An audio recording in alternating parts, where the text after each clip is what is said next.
വാർത്തയാണ്. മൈസൂരി എക്സ്പ്രസ് ഹൈവേയിൽ ടോൾ ബൂത്തിൽ ആക്രമണം. കോൺഗ്രസ് നേതാക്കൾ എന്ന് അവകാശപ്പെട്ടെത്തിയ സംഘം ജീവനക്കാരെ കയ്യേറ്റം ചെയ്തു. ടോൾ നൽകാൻ ജീവനക്കാർ ആവശ്യപ്പെട്ടതാണ് സംഘത്തെ പ്രകോപിപ്പിച്ചത്.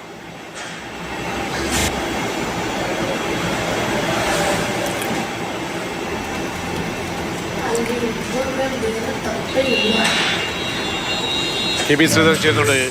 ശ്രീധരൻ, എന്തായിരുന്നു ഈ ആക്രമണത്തിലേക്ക് വഴിവെച്ച കാര്യങ്ങൾ? കോൺഗ്രസ് നേതാക്കൾ എന്ന് പറഞ്ഞ് വന്നതിന്റെ കാര്യം എന്താണ്? ഉദ്ദേശം എന്തായിരുന്നു? ഇത് മൈസൂർ എക്സ്പ്രസ് ഹൈവേയിലെ ശ്രീരംഗപട്ടണം ടോൾ പ്ലാസയിലാണ് ഈ കയ്യേറ്റ ശ്രമം ഉണ്ടായിരിക്കുന്നത്. അതായത് ഈ കാറിലെത്തിയ സംഘം അവർ ടോൾ നൽകാൻ തയ്യാറായില്ല.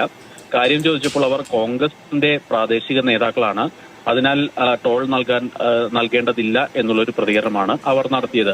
ഇതിനെ ചൊല്ലി ടോൾ ജീവനക്കാരും ടോൾ പ്ലാസ ജീവനക്കാരും ഇവരും തമ്മിൽ വലിയ തർക്കമുണ്ടായി. ഇതിന് ഇടയിലാണ് ദൃശ്യങ്ങൾ കാണുന്ന ആ ഉയരത്തിലുള്ള വ്യക്തി ടോൾ പ്ലാസ ജീവനക്കാരെ ആക്രമിച്ചത്. ഇതോടൊപ്പം തന്നെ വനിതാ ജീവനക്കാരെയും ആക്രമിച്ചിട്ടുണ്ട്.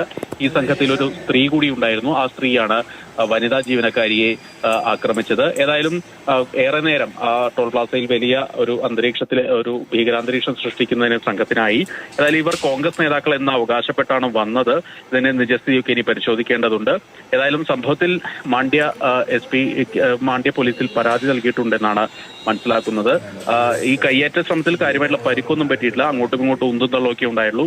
ദൃശ്യത്തിൽ പോലീസൊക്കെ വന്ന് ഇടപെട്ട് പ്രശ്നം പരിഹരിച്ചു വിടുന്നത് കാണാം. ഏതായാലും ഈ ടോൾ പ്ലാസകളിൽ ടോൾ നൽകുന്നതുമായി ബന്ധപ്പെട്ട തർക്കം പലപ്പോഴും ഇങ്ങനെ കയ്യാങ്കളിയിലേക്ക് പോകുന്നത് പതിവ് കാഴ്ചയാണ്. ശ്രീരംഗപട്ടണം ടോളിൽ തന്നെ ഇതിനു മുൻപും ഇത്തരത്തിൽ സംഭവങ്ങളൊക്കെ ഉണ്ടായിട്ടുമുണ്ട്. നിലവിലേതായാലും സംഭവത്തിൽ പോലീസ് ടോൾ പ്ലാസ ജീവനക്കാരുടെ പരാതിയിൽ അന്വേഷണം ആരംഭിച്ചിട്ടുണ്ട്.